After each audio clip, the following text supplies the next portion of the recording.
Hermanos, vamos a buscar en nuestras Biblias, allí en Mateo capítulo 11. Mateo capítulo 11, vamos a leer un versículo en esta mañana que nos va a servir de base para continuar con el tema Contendiendo por la Fe.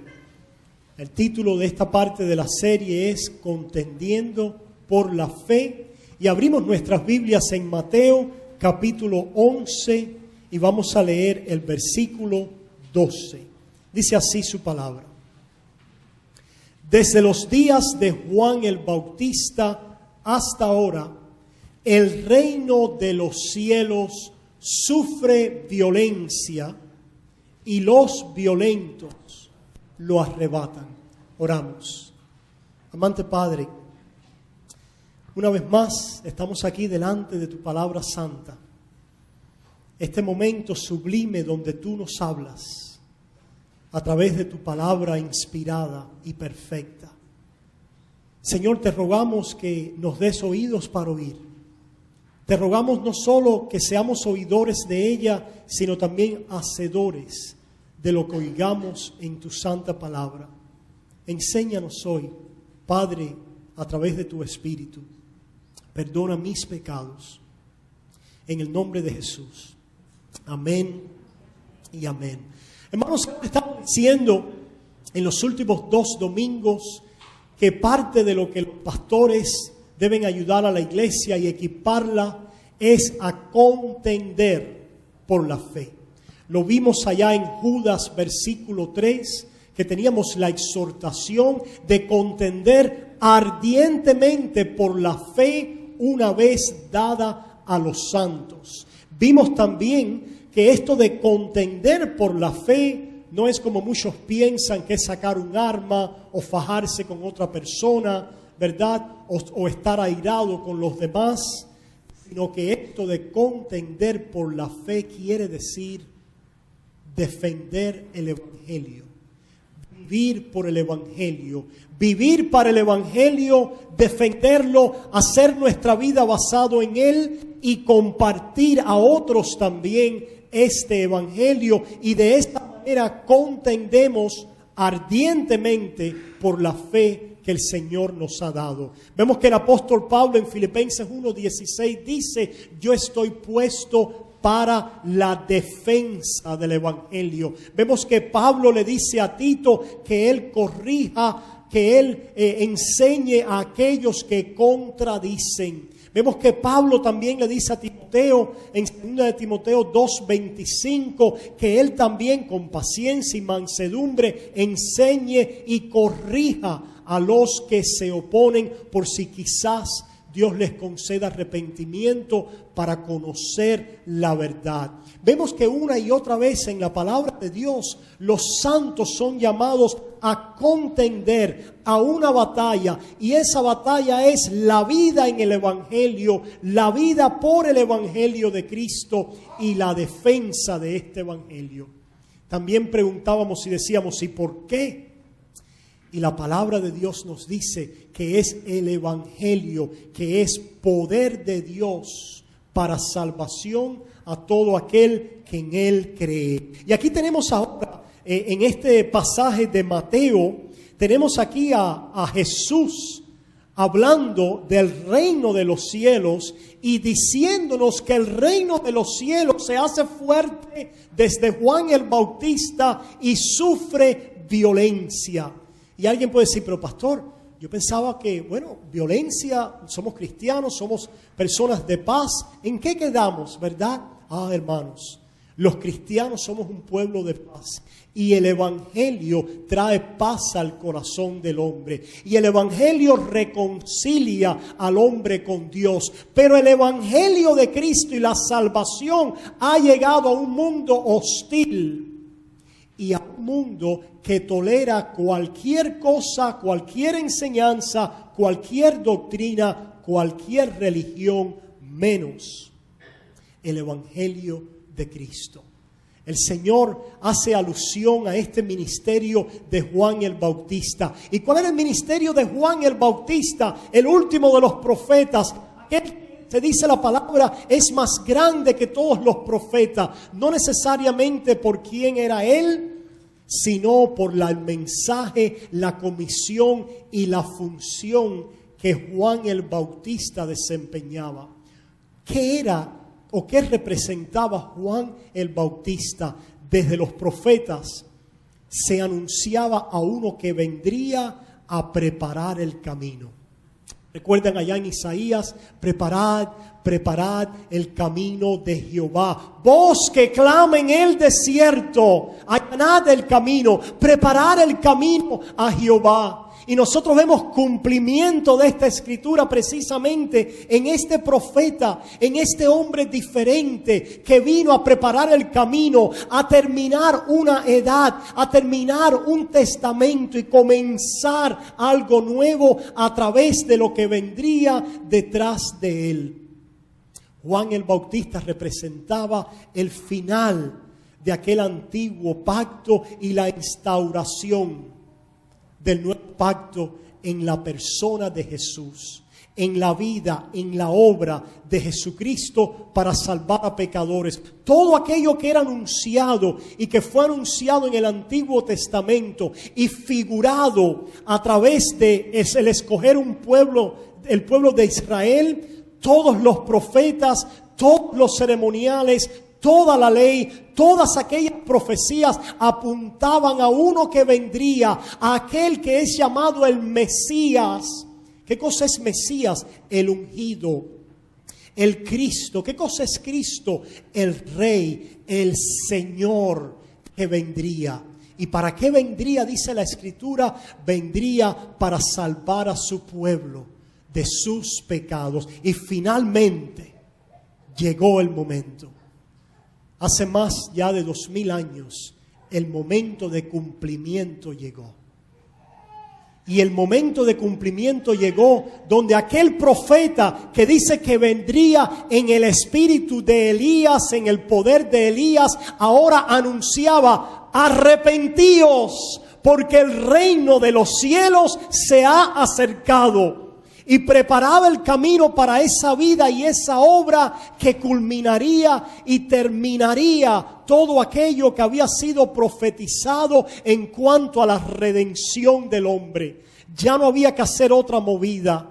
Ya no había, el pueblo tenía que vagar más. Ya no habría otro Egipto. Ya no habría otro exilio. Ya no habría otro desierto en términos de la historia de la redención. Ya no había los profetas aquellos que iban anunciando lo que iba a venir y las glorias que iban a manifestarse. Cristo era el cumplimiento. Cristo era aquel que traía el mensaje a través de su obra. El mensaje que podía salvar a las almas. Todo aquello antes eran sombras, eran tipos, se iba anunciando. Siempre las personas fueron salvos a través de la fe, ellos miraban adelante. Pero ese misterio que había estado velado, que las naciones no conocían, de pronto con la venida de Juan el Bautista empieza a ser anunciado que ahora el reino de los cielos se ha acercado, que ahora la profecía va a ser terminada. En el pasado, dice la palabra, Dios nos habló a través de los profetas y ahora nos ha hablado en su Hijo. Dice allá en Hebreos capítulo 1. Muchas personas estaban esperando esta culminación en ese tiempo. Sabemos que había un pueblo esperando. Sabemos que hay un Simeón en el templo, que hay una Ana en el templo esperando ver la redención de Israel. Sabemos que había un pueblo en expectativa, esperando al Redentor, al Salvador de Israel. El mismo Juan el Bautista haciendo su ministerio y esperando ver al Salvador. Y el mismo Juan el Bautista, el contexto de este pasaje es que él envía mensajeros a Jesús a preguntarle: ¿eres tú el que habría de venir o esperamos a otros? Aquí vemos también la necesidad del hombre de ser confirmados en la verdad de Dios. El mismo Juan el Bautista tuvo que enviar mensajeros a Jesús a preguntarle: ¿eres tú el Mesías? Ahí estaba Juan en prisión, en aquella prisión de aquel rey, ¿verdad?, idólatra, aquel rey adúltero, y las vidas de Juan estaban en sus manos. Hermanos, el reino de los cielos sufre violencia y solo los valientes lo arrebatan. Este cumplimiento de salvación en Cristo Jesús es un mensaje y una obra que el enemigo va a oponerse violentamente en contra de ella. Pero ¿qué necesitamos nosotros para poder estar fiel y estar firme? La confirmación de que esta es la verdad de Dios. La confirmación de que estamos en el camino correcto. La confirmación de que Jesucristo es el ungido de Dios, el Mesías prometido y el Salvador del mundo. Y ahí le llega el mensaje a Jesús de Juan. No tengas temor si tú dudas o te sientes débil en algún momento en tu vida. Mándale un mensaje a Jesús. Él escucha toda aquella alma que está buscando. ¿Estás tú buscando hoy?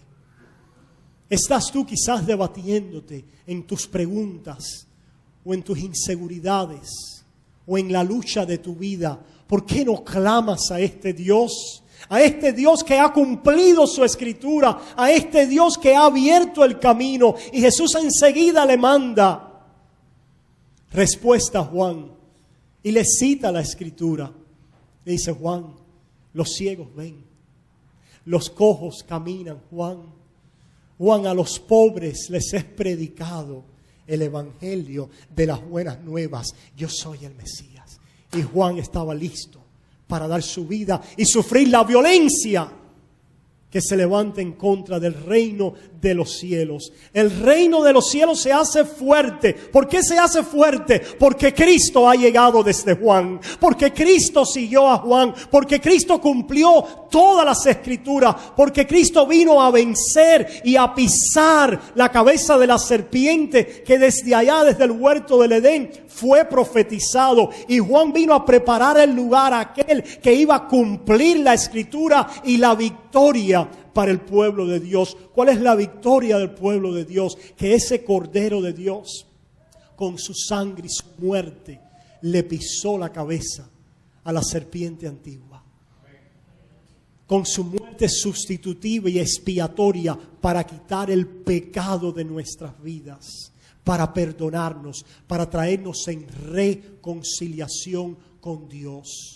El reino de los cielos se ha acercado desde Juan el Bautista, con el cumplimiento de las profecías y con el cumplimiento del mensaje del evangelio ahora en este mundo para todas las naciones y para todo aquel que tenga oído para oír. Hay un mensaje que dice: Cristo ha sido exaltado, Cristo ha vencido la muerte. Hay uno que vino, murió y vive ahora para salvarte, y hay perdón de pecados en él. Y ese mensaje y este cumplimiento en Cristo Jesús, el mundo, Satanás y los enemigos de Dios lo oponen violentamente. Violentamente. Sabemos que Juan terminó su vida en manos de hombres violentos. Sabemos que también Jesús, de acuerdo a las profecías, como dice Hechos 2 y Hechos 4, sufrió a manos de hombres impíos, inicuos, pero fue así de acuerdo al consejo predeterminado de Dios para traer salvación a nuestras vidas. Vemos a los discípulos que esperando después de su muerte, hombres como tú y yo, mujeres como tú y yo, débiles, con preguntas, con dudas, con tristezas. Cuando no ven al Salvador y cuando el Salvador muere, los vemos tristes, desorientados, cabizbajos, algunos en retirada. Hermano, por eso este libro, si usted fuera a crear una religión que es de su invención, ¿usted pondría las cosas negativas de los seguidores de su religión? Hermanos, allá tenemos al final de Mateos, el Señor resucitó y nos inserta el evangelista, y algunos dudaban. ¿Qué clase de recomendación es esa para alguien que está escribiendo algo para ganar a un pueblo y para que el pueblo diga, esto es la verdad. Pues la palabra de Dios es palabra de Dios y nos da una afirmación interna de ella misma al enseñarnos cómo estos hombres y mujeres habían sido cautivados por la visitación divina del Hijo de Dios y en su debilidad dudaban y en su debilidad se entristecían y en su debilidad casi fueron desbandados esperando hasta que el Señor resucitado se les aparece. El Señor resucitado les dice, yo he vencido la violencia de este mundo. Yo he vencido la violencia. Mira mis heridas, las he vencido. He vencido la muerte y el pecado. Soy yo, paz. Si alguien ha vencido la violencia del adversario, que ruge como león rugiente buscando a quien devorar, entonces nosotros podemos tener paz en medio de las tormentas de este mundo. Necesitamos nosotros asegurarnos en el cumplimiento de que en Cristo Jesús todo lo que Dios tenía planeado ha venido a cumplimiento y hay una gran victoria y algo nuevo que ha comenzado en nuestra comunidad. Hace 2000 años, así lo recibieron sus discípulos y vieron a ese Cristo resucitado. ¿Y qué pasó con ellos? Salieron de ahí dispuestos a sufrir violencia. Y vemos entonces enseguida cómo en Jerusalén se destapa la violencia. Y vemos esa violencia que martiriza a Juan, martiriza a Esteban. Vemos la violencia que continúa avanzando.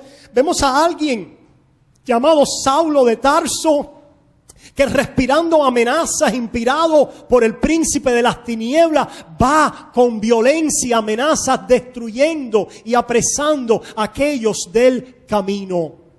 Estaba bien ser un judío. Los romanos respetaban a los judíos. Los judíos eran una religión lícita, era una religión antigua. Los judíos sabemos de qué se trataban, pero ¿quiénes son estos de esta secta del camino? ¿Quiénes son estos cristianos? Y el enemigo desde aquel momento comenzó algo nuevo, donde ahora había que identificarse ya no solo con la ley de Moisés, sino había que identificarse con la cruz de Cristo.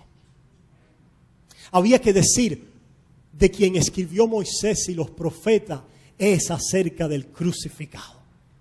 Había que avanzar. Había ahora que salir de la sombrilla solo del judaísmo para decir, la religión del judaísmo, las profecías y todos aquellos ritos y todo lo que estaba en el Antiguo Testamento, haya cumplimiento en el crucificado.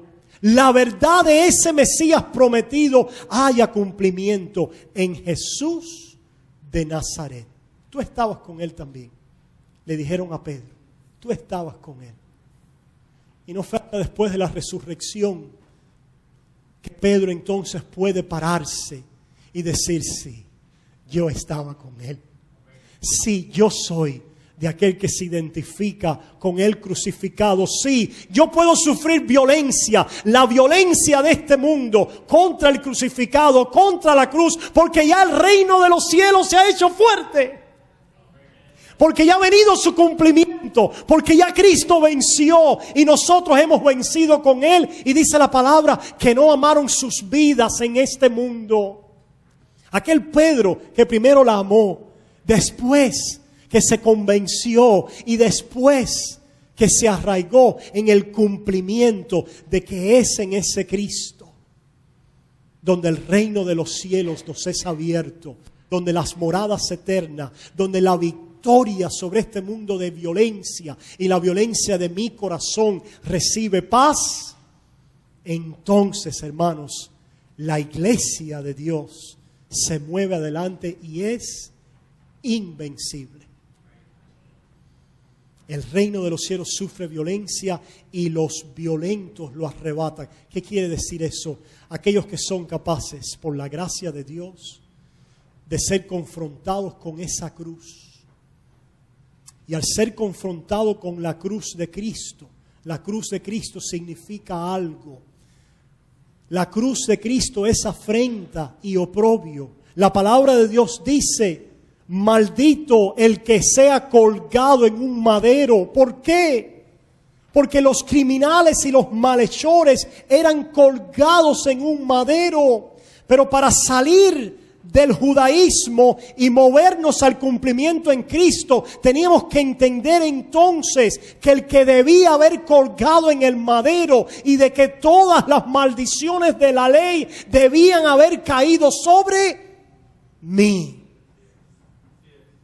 Que yo era ese maldito y ese reo de muerte. La cruz de Cristo nos confronta con alguien que colgó santo, justo y perfecto para salvar a pecadores como nosotros, para salvar a hombres impíos y malvados como nosotros, que merecemos la condenación del infierno. Pero Él colgó para llevar los pecados de su pueblo. Pero Él colgó para salvar a un pueblo de sus pecados. Y por lo tanto esa cruz, primero que todo, nos enfrenta con un camino que dice la Biblia y que dice Jesús, que la puerta que lleva a la salvación y el camino es como angosto y estrecho.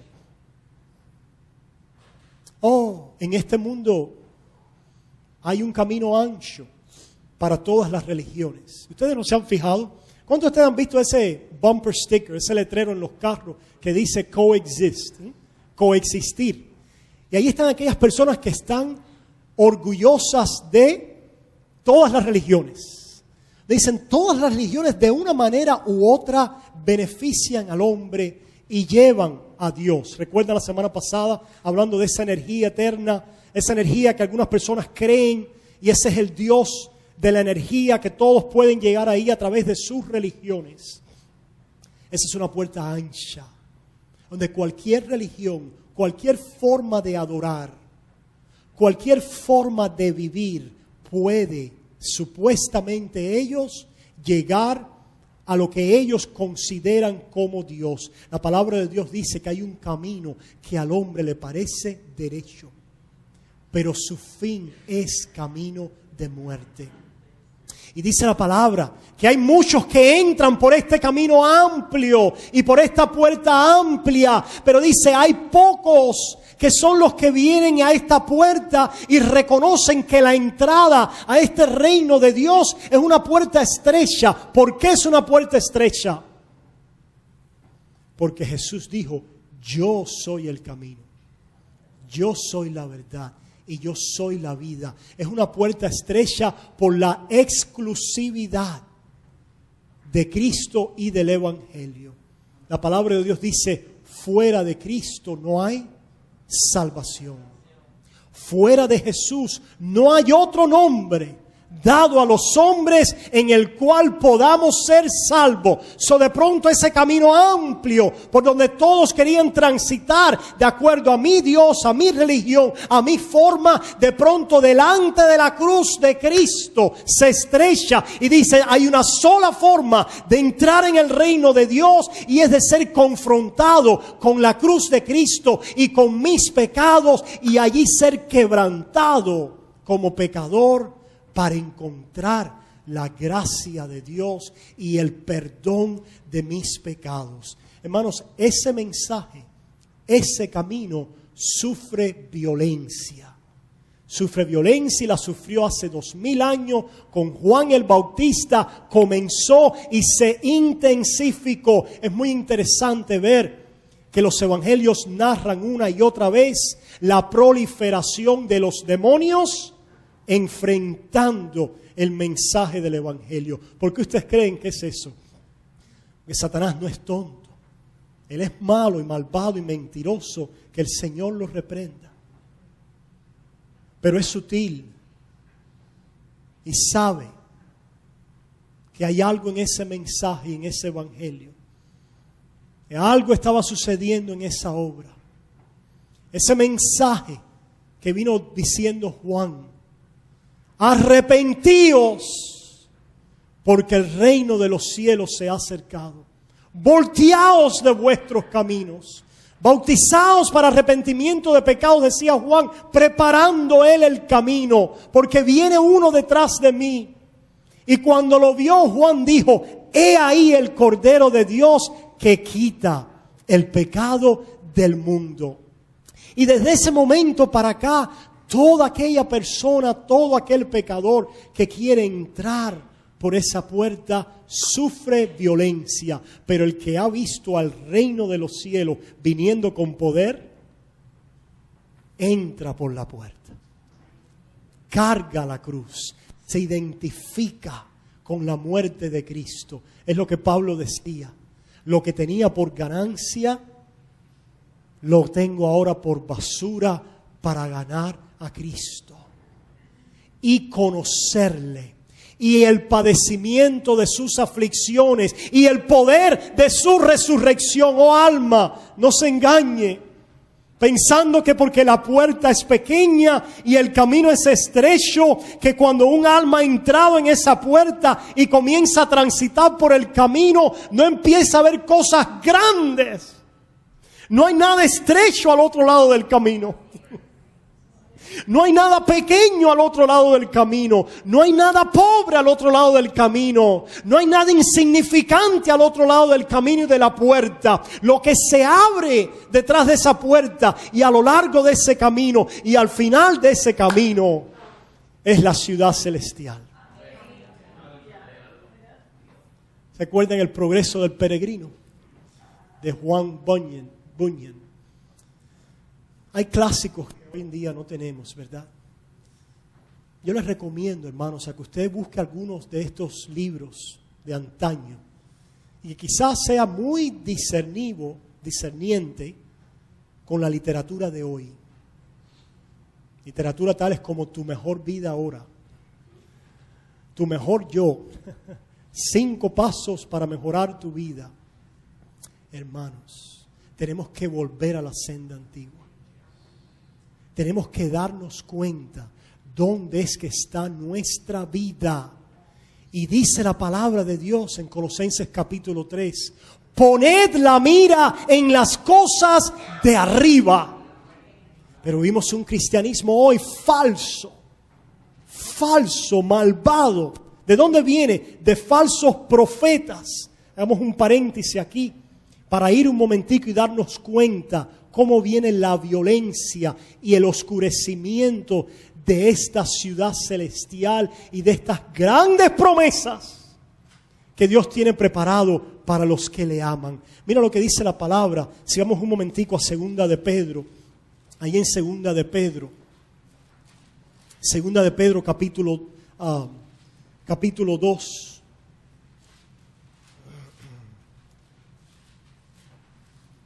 Segunda de Pedro capítulo 2, mira lo que dice ella, lo que dice el apóstol Pedro, el Espíritu a través de él. Segunda de Pedro capítulo 2, comenzando en el versículo 1. Pero hubo también falsos profetas entre el pueblo, como habrá entre vosotros falsos maestros que introducirán abiertamente. No es abiertamente. Encubiertamente herejías destructoras. ¿Qué quiere decir herejías destructoras? Errores que destruyen almas. Tergiversación del camino que destruye almas. Herejías destructoras, y aún negarán al Señor que los rescató. La palabra dice que ellos niegan el señorío. Solo hay un Señor de este mundo. Solo hay un Salvador de este mundo. Solo hay un dueño de este mundo. Y estos falsos profetas niegan ese dueño, niegan ese señorío, niegan ese camino de salvación, rechazan y no se consideran dignos de ese camino, como pasó con los fariseos y después vamos a ver. Dice, atrayendo sobre sí mismo destrucción repentina, y muchos seguirán sus disoluciones. ¿Qué cosa es disolución? Algo que está contaminado. Algo que está contaminado. Algo que aparentemente luce bueno, pero en el fondo es un veneno. Yo tenía un diácono allá en la iglesia mía, nunca se me olvida, como él predicaba y como él enseñaba, era un hombre de pueblo. Y él decía, oye, el diablo lo que tiene es, como ustedes no han visto, esos caramelos que adentro tienen un chicle. Y dice, pues el diablo te da ese caramelo para que tú chupes y chupes. Y después que lo has chupado un poco, llegas al chicle del veneno, de lo que Satanás tiene.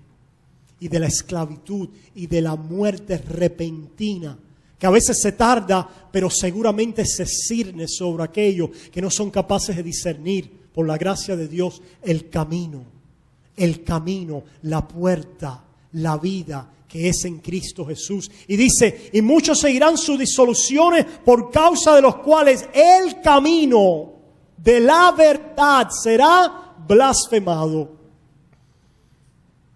Y por avaricia, dice, harán mercadería ¿de quién? ¿De ellos? No, ellos saben más que eso, de vosotros. Qué interesante que en estos lugares el que se enriquece es el pastor. Los que se enriquecen son aquellas personas que están haciendo mercadería del pueblo. Falsos profetas. La palabra de Dios dice que son nubes que se pasean en medio de ustedes, que dice que destilan espuma, que es una vergüenza, dice, en nuestras reuniones. Falsos profetas, dice, harán mercadería de vosotros con palabras fingidas. Sobre los tales ya de largo tiempo la condenación no se tarda y su perdición no se duerme. Vayamos ahora a Segunda de Timoteo capítulo 3. Segunda de Timoteo capítulo 3, versículo 1 dice, también debes saber esto, Timoteo, Segunda de Timoteo 3, que en los postreros días vendrán tiempos peligrosos. ¿Cuáles son los postreros días? Ya lo sabemos de la Biblia cuando Jesús dijo desde Juan el Bautista. Estamos en los postreros días. Estamos en esa nueva edad de cumplimiento que aguarda solamente el regreso y la venida de Cristo, porque Cristo viene pronto. Porque el Señor está muy cerca y está a las puertas. Y dice esta palabra que los tiempos son peligrosos. ¿Por qué habrá? ¿Por qué? Porque habrá hombres que, amadores de sí mismos, avaros, vanagloriosos, soberbios, blasfemos, desobedientes a los padres, ingratos, impíos, sin afecto natural, implacables, calumniadores, intemperantes, crueles, aborrecedores de lo bueno, traidores, impetuosos, infatuados, amadores de los deleites más que de Dios, que tendrán apariencia de piedad, pero negarán la eficacia de ella. A estos evita. Apariencia de piedad. ¿Qué cosa es una apariencia de piedad? Ay, qué santo es ese hombre. Ay, mira ese hombre, qué obediente es. Pero dentro de su corazón ellos no han conocido la gracia y el perdón de Dios. Porque lo único que puede cambiar a un hombre de estar perdido en nuestros deleites a encontrar un deleite mayor es la gracia de su Hijo para con nosotros. Lo único que puede sacar a un hombre de los deleites de este mundo y voltearlo a Dios es que en Dios haya encontrado el mayor tesoro en Cristo Jesús. Y aunque la puerta es estrecha y el camino es estrecho, el que por la gracia del Espíritu de Dios empieza a divisar a Cristo como precioso y preciado y la perla de gran precio y las promesas eternas y mi comunión con Él y reconciliado con el Dios de la creación, el Dios de mi vida y con delicias y placeres eternos para siempre con Él y glorias que no son comparables con los sufrimientos del tiempo presente. Ese que conoce la gracia se voltea a servir a su Señor en amor. La pregunta es, ¿la has conocido tú? ¿Has conocido esta gracia de un Dios que ha traído la cruz a este mundo para que sea el camino angosto, para que sea la puerta estrecha por donde todo pecador pueda venir y hallar sanidad para su alma? La cruz. Así como había un árbol, ¿se acuerda aquel árbol en el huerto del Edén? Aquel árbol del bien. Aquel árbol del cual si se comía había vida y vida para siempre. Ese mismo árbol después vemos en Apocalipsis que dice es el árbol que daba ¿qué? Sanidad a las naciones. Ese árbol que es tipificado a lo largo del Antiguo Testamento. En un momento el pueblo tiene sed y las aguas están amargas. Y le dice Dios al profeta Moisés, tira una rama, tira un pedazo de madera de un árbol a esas aguas. Y las aguas amargas se convirtieron en aguas dulces, saludables, tomables, beneficiosas. ¿A quién representaba todos esos árboles o esa madera? Aquel que un día colgaría en ese madero y dice, si yo soy levantado, atraeré a todos los hombres a mí. Y así como aquella serpiente que fue levantada en el desierto, los que eran mordidos por la violencia de aquella serpiente y miraban a aquella serpiente levantada en medio del campamento y alcanzaban sanidad solo con una mirada de fe o alma, hoy tú también puedes. Volteándote, aquel que murió, fue sepultado y resucitó en la cruz que debía haber sido tu muerte y tu condenación. Hoy puedes hallar beneficio, salud, sanidad, restauración para tu vida, teniendo tus pecados perdonados y teniendo ahora un camino que lleva a una gloria eterna. Cristo es esa fuente de vida. ¿Cuántos recuerdan esa canción? Cristo es la fuente de Oreb que está brotando, agua de vida saludable para ti. Ven a tomarla que es más dulce que la miel. Na, na, na, na, na, na, na, na, na, na. Ven a tomarla que es más dulce que la miel, refresca el alma y llega todo tu ser. Cristo es la peña de Oreb que está brotando, agua de vida saludable para ti. Le dice el Señor Jesús a una mujer samaritana, rechazada, adúltera, sedienta, buscando sin encontrar. Jesús le dice, si conocieras el don de Dios. ¿Y quién es el que te dice, dame de beber? Tú le pedirías. Y Él te daría agua viva. Y el agua que yo te daré será una fuente que salte en ti para vida eterna. Y dice que esto dijo del Espíritu que habían de recibir todos aquellos que creerían en Él, porque Él vino para darnos vida y vida en abundancia. Es esa vida, es ese camino, es esa cruz, es ese evangelio, es esas promesas, es ese reino y esa gloria que sufre violencia hoy desde el cumplimiento con Juan el Bautista.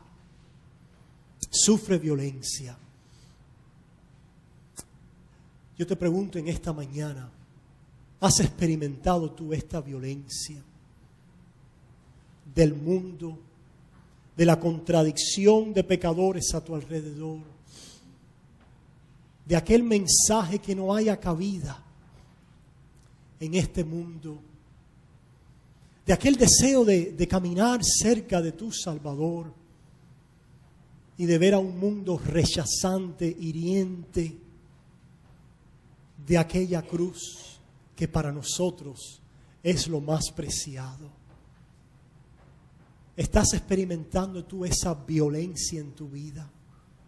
Si tú no conoces nada de esta violencia y oposición, yo me pregunto si tú has dado un pie en el camino angosto y has entrado por la puerta estrecha.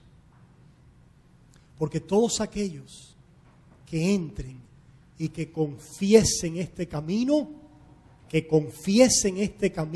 esta confesión de fe, y sean capaces de confesarla en este mundo, la van a confesar simplemente porque ellos están asegurados que el reino de Dios se ha acercado y se ha hecho fuerte, ha vencido. Tenemos que asegurarnos entonces, hermanos, de esa verdad del Evangelio, que en Cristo hemos vencido, que en Cristo el enemigo ha sido derrotado, porque es cuando seamos fortalecidos así que vamos a poder hacer lo que dice Pablo en Romanos capítulo 1. Con esto vamos a terminar. Romanos capítulo 1, versículo 16, el apóstol Pablo dice: porque no me avergüenzo del Evangelio. Porque no me avergüenzo del Evangelio. Ese Pablo que no se avergonzaba de su judaísmo tampoco, ¿verdad? Mira que hay personas, hermanos, que no se avergüenzan del camino ancho que lleva a la destrucción. Se visten de santo, se ponen sus collares, se ponen sus turbantes. Mira que hay personas que llevan su religión en este mundo y no se avergüenzan de ello. La pregunta es, ¿te avergüenzas tú de la cruz de afrenta y oprobio que te identifica como un pecador que nada tiene, pero que ha venido a los pies de un Dios amante y perdonador, que tiene para ti preparado moradas eternas y gloria eterna? ¿Estás avergonzado tú de Cristo y no puedes confesarlo delante de los hombres? La palabra de Dios dice: al que me negare delante de los hombres, yo le negaré delante de mi Padre que está en los cielos. Al que me confesare delante de los hombres, yo le confesaré. Y hermanos, esto de confesar, sí, claro, tiene que ver con poder decir quién somos, tiene que ver, ¿verdad?, con identificarnos, pero es aún más profundo, hermanos. Es el vivir vidas que demuestren que le pertenecemos al que vivió, murió y resucitó. Pregunta: ¿estás viviendo tú una vida que demuestre y que grita al mundo: yo le pertenezco a Cristo, le pertenezco a Él?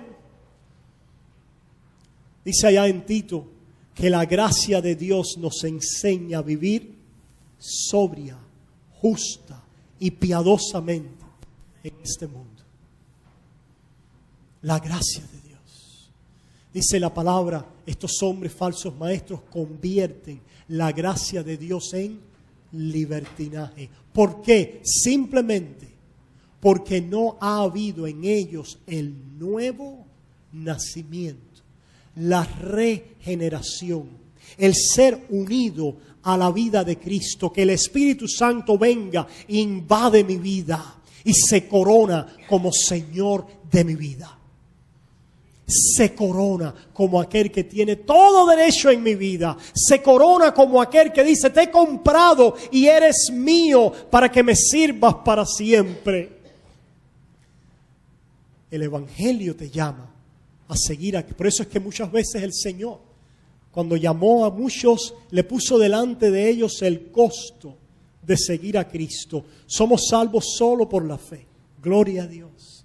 Somos salvos solos por poner nuestra confianza en Jesús. Pero no te equivoques. El que pone la confianza en Jesús y el que pone su fe en Él y el que entra por la puerta, comenzará una vida de discipulado en el cual sufrirá la violencia de este mundo, de su carne y la oposición del enemigo, hasta llegar a la ciudad celestial.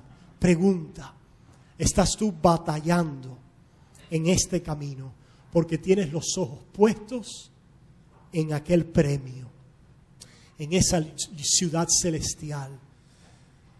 La palabra de Dios decía el anciano Juan, que aquel que tiene estas promesas. ¿Cuántos tienen aquí grandes promesas? Todas las promesas del Señor Jesús son apoyo poderoso de mi fe. Grandes, fieles son todas. Y decía el anciano Juan, aquel que tiene aquellas promesas se purifica a sí mismo. Es muy sencillo. Aquel que ha entrado en el camino y ha visto a Cristo como lo más precioso y preciado, como aquella parábola que dice que vendió todo lo que tenía para comprar aquel terreno donde estaba la perla de gran precio. Y empezamos ahora a separarnos cada día más, porque hemos entrado en un camino y vemos las promesas y vemos el final. Pero mientras tanto, aunque caminamos con la convicción de que el reino de Dios se ha hecho fuerte y ha ganado, el reino de Dios sufre violencia y los violentos, los que luchan, los que siguen adelante, los que perseveran, los que se avivan, los que luchan, los que caminan, los que llegan al final, sois guardados por el poder de Dios mediante la fe. Pero ese camino es un camino de lucha. Y lo vemos una y otra vez en la palabra. El apóstol Pablo decía, yo golpeo mi cuerpo. No sea que yo haya sido un heraldo y después venga a ser descalificado. Una y otra vez tenemos el apóstol Pablo diciéndole a Timoteo, ninguno que milita se enreda en los negocios de la vida. El atleta para llegar al premio debe luchar legítimamente. ¿Qué quiere decir, hermano? La palabra de Dios nos dice una y otra vez que Dios va a completar lo que comenzó. Esa verdad, póngale el cuño. Y póngale el cuño a esta otra verdad. Aquellos que van a terminar lo que Él comenzó son aquellos que van a luchar por el camino. Son aquellos que en el nombre de Jesús van a avanzar en contra de las huestes de este mundo, peleando contra su carne, contra el mundo, contra Satanás, negándose a sí mismo. ¿Por qué? No pierdan de vista esto. Porque tenemos una mejor herencia. Porque tenemos algo mejor. Y es mi oración que hoy tú lo puedas ver. Que tú puedas decir como Moisés allá en Hebreo, en el libro de los Hebreos. Moisés era un príncipe en Egipto. Moisés lo tenía todo, placeres, dinero, mujeres, fama, reputación. Pero cuando llegó el momento donde fue confrontado con la puerta estrecha y el camino angosto, Moisés, por el Espíritu de Dios, vio algo más allá. Y dice, voy a leerlo porque no quiero decirlo mal. Vamos un momentico a Hebreos y con esto sí terminamos. Vayamos un momentico allí a Hebreos, capítulo 11. Gloria a Dios, gloria a Dios, gloria a Dios. Ahí en Hebreos capítulo 11, el capítulo de por la fe que mueve a uno, la fe que obra, la fe que no queda sola, la fe que impulsa a un hijo de Dios a batallar y a caminar, la fe verdadera, genuina y legítima que nos impulsa a perseverar. Actuando en Moisés, dice en Hebreos 11, versículo 24, por la fe, Moisés, hecho ya grande, rehusó llamarse hijo de la hija de Faraón. Rehusó. Eso significó para Moisés algo muy grande. El romper con toda pompa, con toda comodidad, con todo deleite en Egipto. Y mira que Egipto siempre ha representado ¿qué? La fuerza, la prosperidad. Cuando el pueblo salió de Egipto y vagaban por el desierto y estaban siendo tentados y con hambre, decían, ¡ay! Las ollas y las calderas de churrasco en Egipto. ¿Recuerdan? Querían volver a Egipto.